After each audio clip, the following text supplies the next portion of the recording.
આ એક આખો એક મેપ છે જેની અંદર તમે જુઓ કે મ્યાનમાર, ત્યારબાદ કોલકાતાનો આખો પટ્ટો છે, અને અહીંયા એ ટીવી સ્ક્રીન પર તમે જોઈ શકો છો કે કેવી રીતે આ લોકો પ્રવેશ કરે છે, અને એની અંદર આ આખી એક તેમની સિસ્ટમ છે, અને એની અંદર એ સમજવાનો પ્રયત્ન કરીએ કે કેવી રીતે આખા ઘૂસણખોરી કરે છે, કારણ કે આખો એક પટ્ટો છે.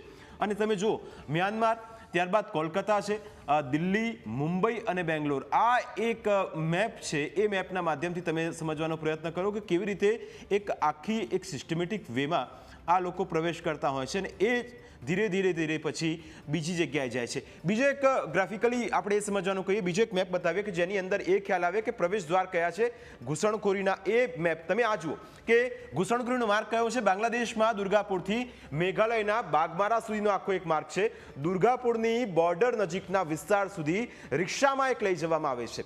બોર્ડરની સાવ નજીક સુધી બાઇક પર લઈ જવાય છે. કેવી રીતે પ્રવેશ કરાય છે એ તમે આપને દર્શાવી રહ્યા છે. અંધારામાં ચાલીને જે વિસ્તાર છે ત્યાંથી તેમને લઈ જવામાં આવે છે. આસામના કૃષ્ણાઈમાં ઘૂસણખોરોની એક એન્ટ્રી કરાય છે. કૃષ્ણાઈથી ટ્રેનમાં ઘૂસણખોરોને કોલકાતામાં લઈ જવાય છે, અને 4096 કિલોમીટર લાંબી આખી આ સરહદ છે. એ સરહદથી પશ્ચિમ બંગાળ અને બાંગ્લાદેશ વચ્ચેની બોર્ડરની લંબાઈ 2217 કિલોમીટર છે, અને એ જ રીતે આખી એક સિસ્ટમેટિક વેમાં આ લોકોને લઈ જવામાં આવે છે. એટલે કે આખી એક મોડસ ઓપરેન્ડી સાથે એક એજન્ટ મારફતે આખું એક નેક્સસ ચાલતું હોય છે.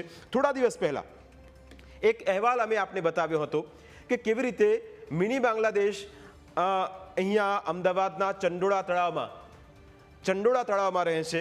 એ આખો અહેવાલ શું હતો એ આખા અહેવાલની આપણે પહેલાં ચર્ચા કરીશું. ત્યારબાદ સતત જેટલું પણ અપડેટ આવતું રહેશે એ આપના સુધી પહોંચાડીશું, અને એ સમજવાનો પ્રયત્ન કરીશું કે આખરે શા માટે આ રીતની સિચ્યુએશન આખી ઊભી થાય છે.